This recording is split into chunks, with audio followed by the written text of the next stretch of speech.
welcome back to the WTF Sunderland podcast following another pretty forgettable, I was going to say weekend, it's actually Easter Monday, but I'm live from the Stadium of Light, sort of. I'm just over the road in the Hilton Hotel, so I get to view the forgettable weekend right in front of my face. But for those of you tuning in after, like I say, another largely forgettable game, thanks very much. We know it's not the most exciting right now. I think we're sort of all collectively waiting, the team included, for May the 9th. But for those who plucked up the courage to listen to last Friday's podcast, they may attest these ones are sometimes the best ones because they quickly delve into chaos because the game has nothing to speak about. But look, I've been unable to resurrect any Easter puns into this week's intro, so I'll just get straight to introducing our guests.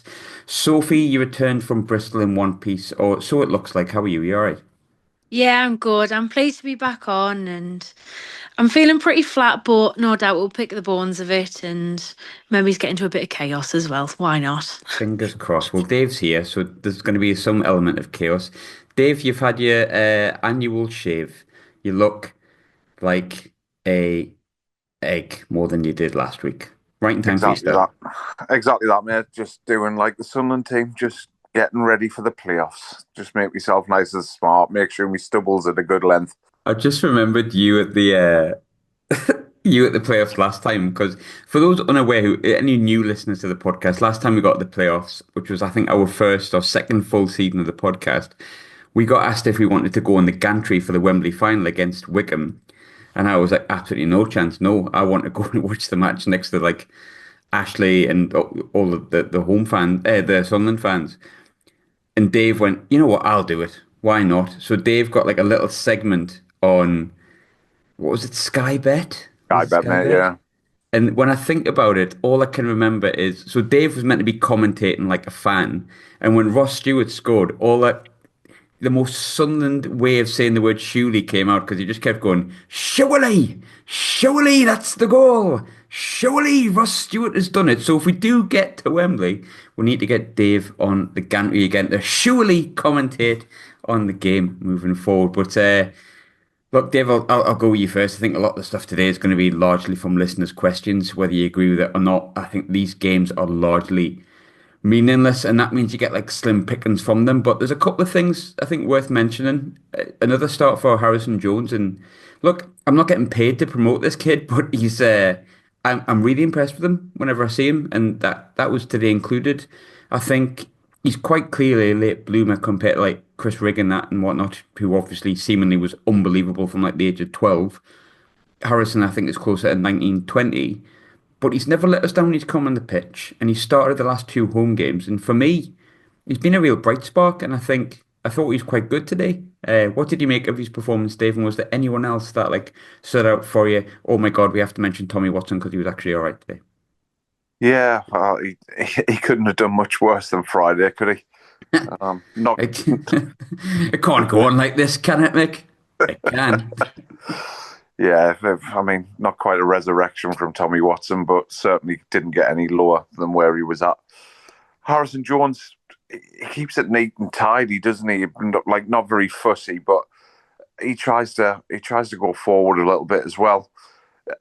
Definitely a positive in the grand scheme of things. Yeah, okay, he might not be pulling up any trees, but I think when you're exactly right. Everything at the minute is meaningless. Like Mm. we ain't getting caught for fourth. That confirms it today. I think, considering everyone got beat off the bottom three, we ain't gonna finish third. Everything's just a damp squib. Hang Or on, did you just say the mighty Coventry City, who everyone's absolutely terrified, got beat off bottom of the league 3-1? But I surely not. I can't believe Borough bottled the opportunity to get above them. Absolutely, it just shows you, doesn't it? Greatest league in the world, so they say. Bring me the head of It's Coventry City, Dave. absolutely. It's just complete and utter dead rubbers at the minute, isn't it? Aye. Make sure everyone's all right. Make sure everyone's fighting fit. Make sure no one picks up any stupid suspensions. Let's just get there and see where we go. But I just remembered today the lad behind me. There was a 50-50, which every Sunderland fan in the world is like dying to see you go into 50-50. And then the lad behind me realised it was Job and he went, no! Did it? Did it? I love the awareness of it. I love the awareness. But I saw just before we started, I saw a tweet from someone said, "Can't believe a team that's trying to get promoted. It isn't full at the stadium, like considering how big their support is." And I understand why people are saying away. I tell you what, mate, send that tweet on May the 9th. Well, Hmm. it won't be. It'll be May the 13th. Sorry, Don't send it then. the home, the home leg. You tell me that the people of Sunderland do not care when it means something. I promise you now, we'll have black cat eyes in the flipping West Stand. There'll be absolute World War Three. It'll be class. We might get Provided we World don't War get beat Three. 4-0 in the first leg. We might get World War Three before then, to be honest, the way the world's going. But anyway, not a politics podcast. I've got the point where like I've stopped caring what other fans think about us. You don't like us, you like us. I don't give a shit. Do what you want. Sophie, I do think, look, Tommy Watson's had a bit of a doing from a lot of people, me included, over the past few weeks. I didn't think he was amazing today, but he looked like he had a bit of effort, and the kid's clearly got talent. You can clearly see there's talent there. Him and Harrison Jones, for me, if I'm honest, were the two sort of standout players today. But with Harrison, the good thing for me is that Harrison Jones looks like he might actually be an option in the playoffs. He's not just like a stopgap. Because with all due respect to Joe Anderson, he was all right today. He was actually not too bad. But like if Joe Anderson's landing at left back in any of the playoffs games, I'm crapping myself because he couldn't even get in Shrewsbury's team last year. Whereas for me, every time I've seen Harrison come on, he's played quite well, and it did make me think: is he a potential option? You know, not from a starter, but from the bench, like in the playoff games. Yeah, absolutely. He's a bit of a bright spark, and you can see how much he tries. And I think that's always resonates with Sunderland fans, no matter how old you are, where you're from, even if you're from our academy or somewhere else where we've cropped you up and tug you away with us. But he tries, and you can see that, and that he doesn't make silly passes.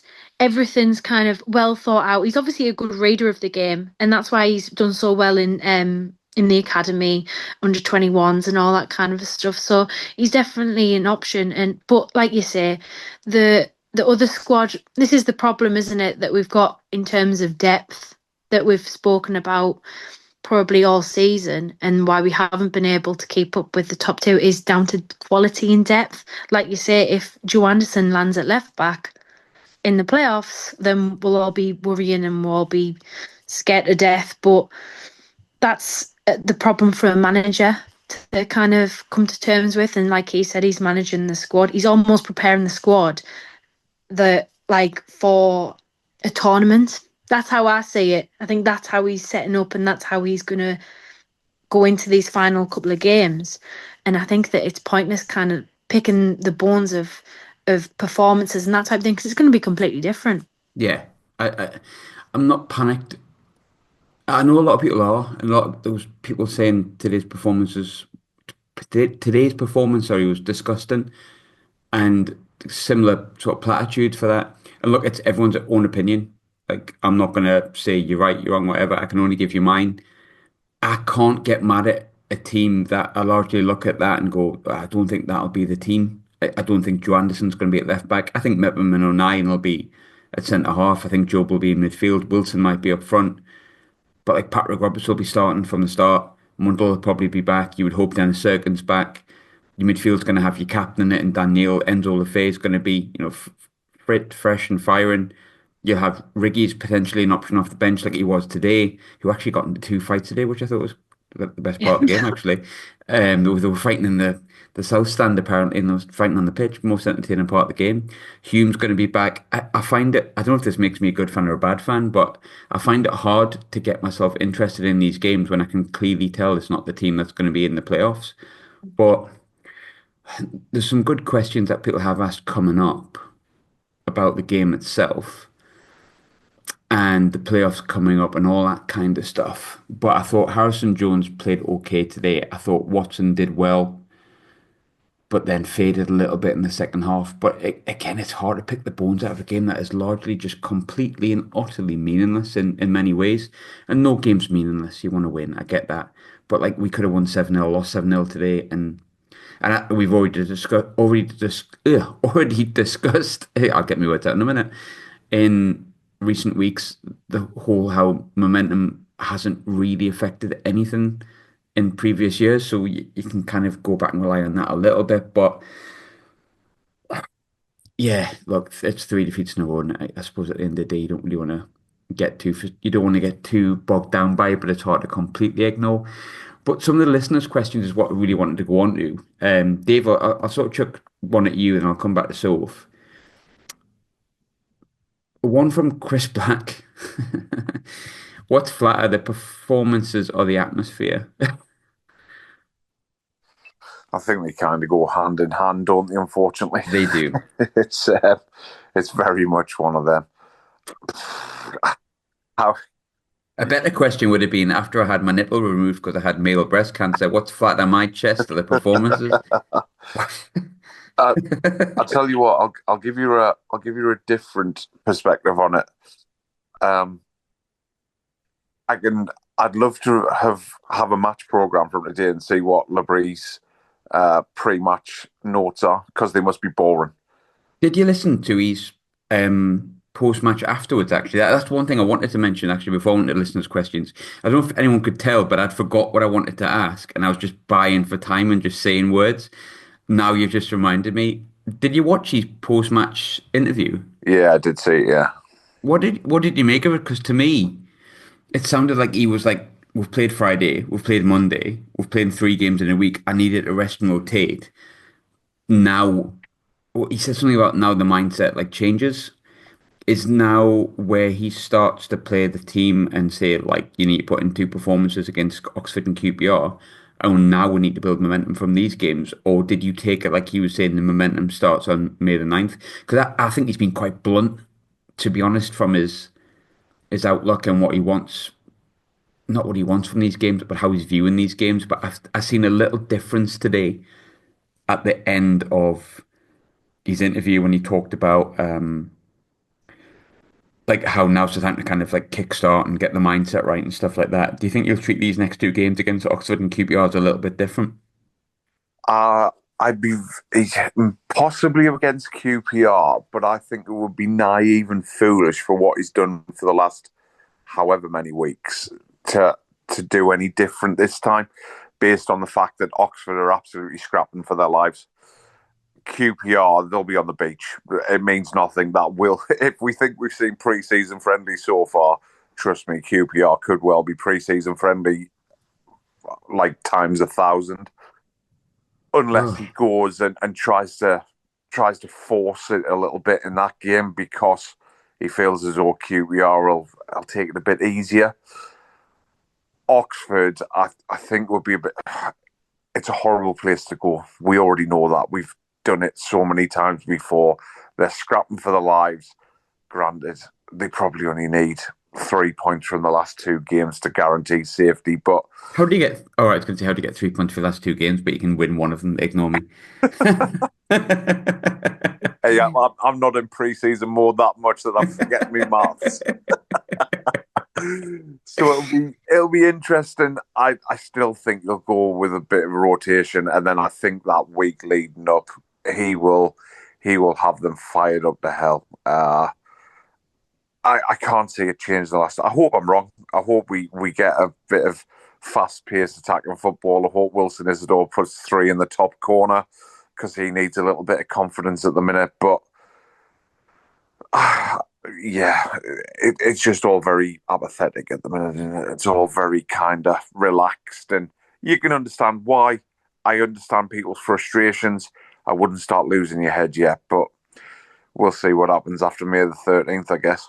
Yeah, look, it's really difficult to tell people that they shouldn't panic yet because I don't know any better than anyone else. But again, I can only give my opinion. I'm kind of okay. I would like to start seeing something changing a little bit. And one of the listeners' questions, Sophie, was I think this is a really good question, to be honest. And it's one that, even though I've been chilled and calm, kind of started playing in my mind a little bit today. So I kind of had this question anyway, but someone asked it. So it kind of saved me a job of writing it down. if Sunderland don't get to the playoff final, is Reggie Slabreeze under pressure for this strategy, i.e., sort of changing the team and whatnot? I'm assuming.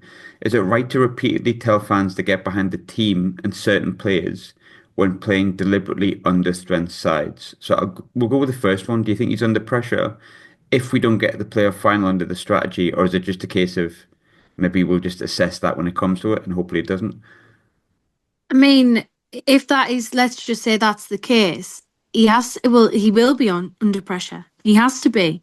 Um, we're all trusting in his preparation for these games and kind of trusting his knowledge of not only of the playoffs as itself, but also the knowledge of the teams going into it.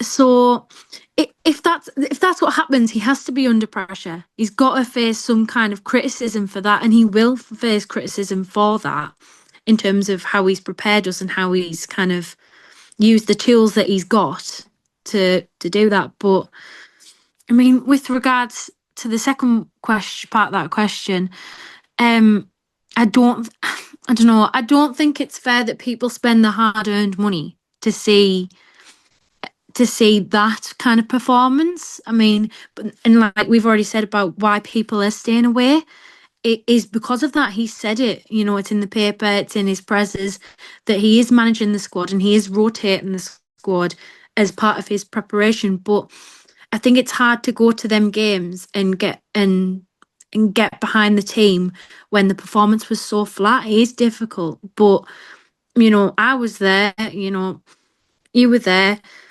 I'm there to support my football club, not just, the times where, yeah, we're firing all cylinders. But, they need to know that we're there when the playoffs come. The players will know, they can hopefully turn it on. And like you say, we're all waiting for them games to come around. But he will face pressure if we don't get to Wembley. Yeah, I do. We talked about that today. I mean, the lads behind we were saying like I have faith in the strategy. I'm really confident. Like I had a good laugh last week to bring me the head of Coventry City and all that kind of stuff. Like I'm bullish with it, and I'm gonna be bullish with it until I'm not, until I don't need to be because we've either done it or we haven't. I feel confident that based on what I've seen from the team this season, it's based on my faith in the team, the starting 11, and it's based on my trust in what Reggie Slabreeze is doing at the moment, which I know I might be in not a majority with that, but like I just feel quite confident and quite bullish with it. But then the thought process is that if I'm wrong, which means Reggie Slabreeze is very wrong, I think you are able to sort of fight criticism at him. But look, just another sort of different opinion on it. I looked at the form table based on the last six games and thought, right, I wonder where we are. We're 15th. We've won two, drew one, lost three. So not great. And three of those defeats have come in the last three games. So we're on the back of three defeats. So even if you're looking at just the last three games, naturally we're bottom. But let's go by the last six games. When people have talked about momentum, we said maybe it doesn't matter. So I thought, what if it did matter? What are the other teams doing? I talked before, laughed before about the fact that Coventry got beat off Plymouth today. They've probably had their full strength team out because they're still scrapping for the playoffs. You look at Borough, who could potentially be in the playoffs. They got beat today. They had a full team out. They're scrapping for the playoffs. Bristol City, they all had a full team out. They're scrapping for the playoffs. They got beat today. And those teams in the form table, Bristol City are ninth, Borough are 11th, Coventry are below us in the form table, the 16th. They have the same run as us, but have scored, well, they've got a worse goal difference based on the last six games. So everyone's terrified of Coventry. They're on worse form than us based on the last six games. So I think, look, largely, there's a reason I feel a bit more confident. We probably should have won today. That's my opinion. I don't think it was a classic Sunderland performance. I thought we were quite unlucky not to get at least a point. Blackburn are actually one of the better teams in form. They're quite high up on that table. They're eighth, so they're not the worst side on the planet, Blackburn at the minute. You look at the result today, you look at the result against Bristol City, and yeah, we've lost. And also lost against Swansea, and that's quite frustrating because you don't want to lose games. No one pays money to see your team get beat. But we're playing like teams that are quite clearly, starting 11s at least, that are quite clearly not going to be what lines up on May the 9th. And hopefully it isn't because that means we've got loads of injuries, and that's what you don't want. That's the whole point behind it. and yet we've still got better form than the team that everyone's fearing, which is Coventry. So, that's where my confidence is based on. I don't think it's that risky of a situation to do it. I don't want to lose 5 games going into the playoffs. My mind might change a little bit then because then I might go, okay, you can't lose 5 games because that totally kills momentum and confidence. But I still feel quite confident. Like I still feel like we're the best team in that playoffs. And that's God's honest truth. I include Sheffield United in that. Obviously, Burnley and Leeds went up today. God, Burnley going up into the Premier League, by the way. Jesus Christ. Just keep a clean sheet, lads. Dead interesting. All right, okay. But I think this is a really another good question here, Dave. I know the answer to it. We'll all be forgiven if we beat Coventry on penalties in the playoff final. Like, I'm going to be honest, if like a goal goes in of Tommy Watson's ball sack in the last minute against Coventry, all is forgiven on both sides, both with player and also with team. But look, I think that's what it comes down to, Dave, doesn't it? This will all be forgot about if we win the playoffs. Yeah. Just to play devil's advocate, there's the other way as well. Hmm. If it goes terribly wrong, it's going to be because of this period of mundaneness, I guess. Can you just call it if it does a Sunderland? Yes. Oh, If God. it goes as expected, this is terrible. But if we look on the bright side and think hypothetically that it might go well for once in our lives, this is going to be brilliant. Everyone's going to forget about it, but the chances are everything will be disastrous. Yeah, I mean, going into a playoff final and not in great form, and then a team in red give you an own goal, which nobody expects in the first 5 minutes, and then you get beat with the last kick of the game. Things like that don't Oh, happen in real life. Oh, sorry. Yes, yes, they very much yeah, they do do. happen. Yeah, It happened on but Netflix as well, unfortunately. yeah. Saw us crying. Yeah, it's a good job they don't record all the time. We should see us crying a lot more. Oh. But of course, it's all forgiven. It's. I guess it's really easy to drive home the message to, and there's going to be trying to take positives and trying to read between lines. Of they're very big lines, but at very worst, the best that we can expect, or the least we can expect, there's going to be people. This is going to sound horrible for a Sunderland fan when you've got your heart in your sleeve and stuff, but the likes of Rig, Job, they're going to want to showcase themselves on the biggest platform that they can. Possibly because if it goes wrong and we don't get the Premier League, they're going to want to play as high up the pyramid as they possibly can themselves, whether that's in Europe, whether that's in the Premier League with a different team. So I think they're going to have that drive and desire to want to win a game, which is going to be watched by millions. I also think that both boys you mentioned there, to be fair to both of them, like I also think they want to win it for Sunderland as well. Oh, That's absolutely, that's one of absolutely. the don't get me wrong. I think they're destined for a higher level in the championship, but I do feel Job and Riggy have the reason I think we like them both so much is because of how much respect they seem to have for the club and understanding of the club they're playing for. So there's two reasons for them to take the game by the scruff of the neck, and they're not the only people on the pitch that can do that. Absolutely. You have a if you look at people individually within that team, the starting 11, for example, that chip on the shoulder that we spoke about when we were in League One, and in order to get out of League One, and how you needed to play with that little chip on your shoulder, with that extra desire. There's stories everywhere. Dennis Cirkin, I can play it in Premier League. I want to get there. Met them, released, of not released, but chucked out on loan to a division lower. Luke O'Nien, probably his one and only chance he's going to get to play Premier League football. Job, Rig, they're footballing people. You can tell they've been brought up with football and families, but also have a desire to go into the higher echelons of the game, I guess. My ender on fire this season. Wilson, I always feel as though he's got a little bit more to give when the critics are on his back a little bit, and they're certainly out there and circle him a little bit at the minute. There's so many. Tommy Watson, I can see Labrie being ruthless. I think if we get to a playoff final, I can see him leaving him out the squad and saying, "This is what you could have had, mate, but you go and chill out in Brighton and enjoy the clubs." So there's a lot there, and I don't think we should be too concerned. I understand why the concern's there, Hmm. but I also have a lot of optimism, and that doesn't come very often with me with Sunderland. But I do think for a good number of years now, we've had the right type of people in and around in terms of footballers, personalities, and profiles. And I think everyone we've got, actually, maybe barring one, everyone we have is pulling in the right direction, and that's massive. And I think it will count for a lot.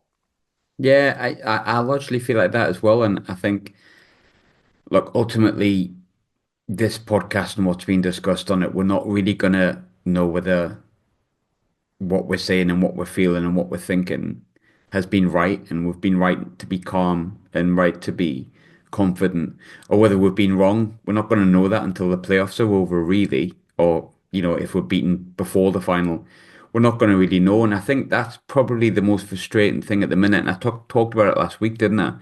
About that fear of success almost, because we're so used to, like, if you think the worst case scenario. I don't know if people listen to the Bristol City podcast. If you didn't, I'd fully recommend it. It was very good, and I very rarely say that. I tell you, like, not to listen and to unsubscribe. It was a very good podcast, very very good.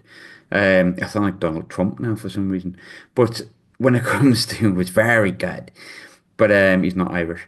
But I think when you're looking at fans at the minute are a bit frustrated, and I don't know everyone personally or how they feel or why they feel it, but I do understand that with Sunderland, sometimes when you've got a fear of something going wrong, you think, what's the worst case scenario and how likely is that to happen? Unfortunately, with Sunderland, it's happened quite a bit.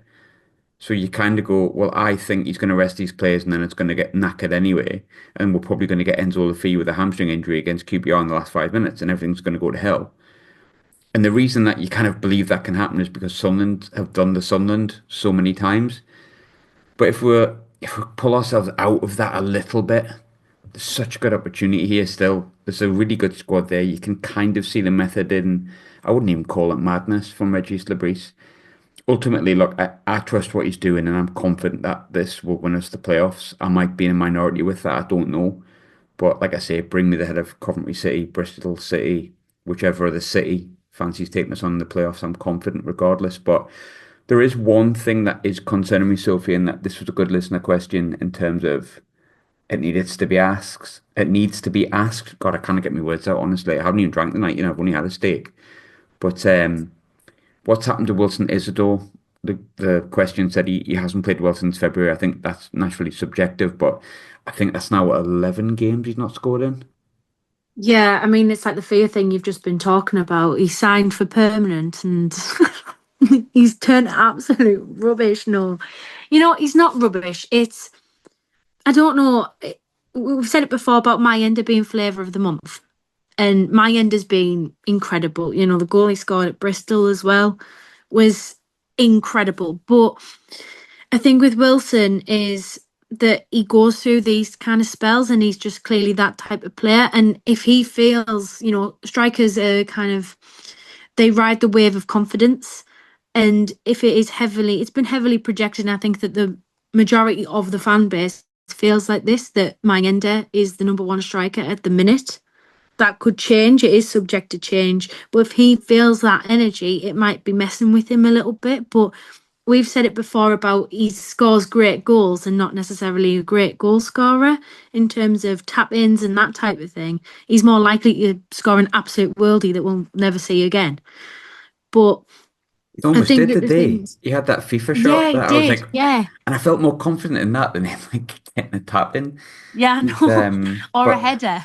yeah, like I don't know what it is, but I get the worry with Wilson, but I still, oh God, everyone's going to be like, where you seeing this from? But I think I've seen enough from Wilson to understand that he's still a major threat. I think in the playoffs, and like I don't mind him being on the bench. I think he's a good Yeah, option. yeah. He could score a worldie in the playoff final. All's forgiven. Loved forevermore. That's Yeah, exactly. that's how it works sometimes. That's how the cookie crumbles, I think. But Another question I thought was good, Sophie. I'll stick with you on this one. And then we kind of touched on it a little bit before, and whether we thought he would or whether he wouldn't. But someone said it's now the time to stop rotating and start getting that momentum with the 2 games to go. It is a time to stop rotating and play your strongest team. Um, I put if you know he's been really persistent with this. Mm. I wouldn't for Oxford. You know, Dave said it about it's a really difficult place to go, and they're still fighting. They're still in danger, and it's not necessarily that I don't know that it's a risk, but they're going to be flying into tackles. They're going to be, they're going to be really aggressive, and I wouldn't want to risk any of our players for them doing that. QPR, play your strongest team. That's my that's my thought process. I wouldn't do it at Oxford. Like I say, I think these games are difficult to analyse because not a great deal happens, but also the mentality behind it or the idea behind the squad is rotation. It's managing the squad. I'm I don't know. essentially I'm essentially doing a podcast, and we would never do a podcast after the Carabao Cup first round. Yeah, But exactly. that's kind of essentially sort of what we're doing. Here's a question for both of you, actually. I'll give this to you first, Dave. We talked about do you play your strongest team? I think we've kind of been hinted at who's going to be fit in time for the playoffs. So let's say Serkin, Ballard, Mundle. Okay, let's say Serkin, Ballard, and Mundle come back in time for the playoffs. What's Sunderland's strongest starting 11 for you, Dave? Yeah, it'd definitely be Pato in goal, Serkin left, Hume right. Centre half's a tricky one, but I'd probably go Luke and Mepham. Hmm. I'd go Mundle left, Roberts right, Job, Rig, Dan Neil as your midfield three, and then I think it'd be my ender for me at the moment. So Oh, yeah, you'd leave Enzo out? yeah, that's tough, isn't it? It's Nah. yeah. I think I would. I think I would Nah. just just about, especially first leg, and give them the last half an hour. But yeah, that is a really tough call to be honest. Not I dead easy. You just start him, Dave. You yeah, dickhead. well, yeah, there is that, but I did forget about him to be honest. I won't lie. I knew you had, and that's why I was like, what about fucking Enzo, Dave? Yeah. Do you want to know something? I know he's coming back from injury and stuff, but I've had, not that I would necessarily, depending on what Mundle's like, depends what we're classing as fit, I suppose. But I actually quite liked Lafayette out on the left. I thought when we got him the balls in the right area, I think he's just that classy. He gets it no matter where he's at. But He could still impact the game, I thought. I think people were just so desperate to see him in his natural position because of how much he could do yeah, on the left, and you were like, God, if he can get in the middle. For me, I would be largely similar. I'd have Pato, Trey, Serkin, Unai and Mepham, Dan Neil sitting, Job, Mundle, Enzo, Roberts, Mayenda. No, no, Wilson. Mayenda from the bench when there's tired legs. Controversial opinion. Sophie, where's your starting 11 for the playoffs? Assuming those players that I mentioned that are fit are fit enough to start. Yeah, mine's largely the same, but I personally would play Mayenda, and I would rather play Enzo in the middle over Riggy. Just because I think that Riggy can come on 60 minutes and make such an impact and press and that type of thing. So yeah, that would be mine. But I think he's played better off the bench in the past few months, Riggy. I actually think his best performances have been off the bench, give or take one. Like he was all right today when he came on. He was good against he came on against someone for like the last 20 minutes, 25 minutes, and I thought he looked tidy. I think it was Preston. Preston game, he looked all right. I think getting Mundle and Serkin fits absolutely essential. I think we missed that left-hand side so badly. I don't think people have really clicked onto how much we've dropped off since Mundle's not really been able to be fit. We picked up again a little bit when Mundle started getting in the team, and then his hamstring went. And I do think the injury that has happened to Mundle made Regis feel like he needs to rest players. I think that particular moment, I think we forget how many injuries we've had this season. I mean, Enzo, Ballard, Sergen, Alessi, Mundle twice. Like, Pato had a few games out in like October, November time. O'Nien's missed odd games here and there. I could say almost every player's had at least 2 or 3 games out at some point, it feels like. And I think the injury to Mundle and how important he was, I do wonder if like Regis was like, I cannot risk that again. This has been too often and I wonder if he thinks because we've got such a young squad that they're more susceptible to injuries because like, kids are kind of still growing into their bodies and learning to be learning to be professional footballers. Some of them, and a lot of them are in their first full season or second full season as professional footballers. And I wonder if he's trying to protect them like that. I don't know. But like there's got to be method in the madness somewhere, and I do feel like the Mundle injury really, really affected him more than we probably let on. But look, we could talk this to death, don't we? At the end of the day, win the playoffs, brilliant. He's a genius. Don't win the playoffs, head on the stake. That's the way it's going to be. The final questions I'll go with. There's two that are pretty decent. Um, is Joe Anderson the answer, Dave? To life, I guess. But I don't know. I didn't really specify outside of is he the answer. I don't know what for. Is like I don't think it's a meaning of life. I mean, as an alternative option to Leo Yelder, which might be a bit more of a serious question because there's a few people that thought he offered more than Leo Yelder today, which I don't agree with, but I can understand the viewpoint. Ah, he's what did I say? There was the statistic, something like 848 days since he signed. He's made his debut. 811. Ah, there you go. Sorry, Joe, I didn't mean to kill you with them extra 37 days. I, yeah, good luck to the lad. He's he's okay, but I think when you haven't played for 811 days, there's probably a reason why. Yeah. He just hasn't got as good a banter as Leo, so nah, get him out. He's the bad vibes man. Poor bugger. I think the fact he went on loan to Shrewsbury last year and didn't really get regular first team football. Look, I'd absolutely love Joe Anderson to prove me wrong. Like, I'd love that. I'd love any of our players that I don't think are that great to prove me wrong, but not for me. Not for me. I don't foresee him, especially if you got Sirkin and Alessi fit. I don't see Yelder fitting in, if I'm completely honest, as much as I like to joke about how much I love him and his vibes and all that. But the last question, Sophie, I'll give to both of you actually, but will we win another game before the playoffs? I'll answer that quickly first. I don't care if we do, if I'm not completely honest, if we win the playoffs. That's the simple answer, isn't it? But I think we will. Yeah, I mean, I think we will. I think it's more so people are having a bit of a, not a meltdown, but a bit of a panic about a rot setting in. I think it's Mm. important that you stop the rot.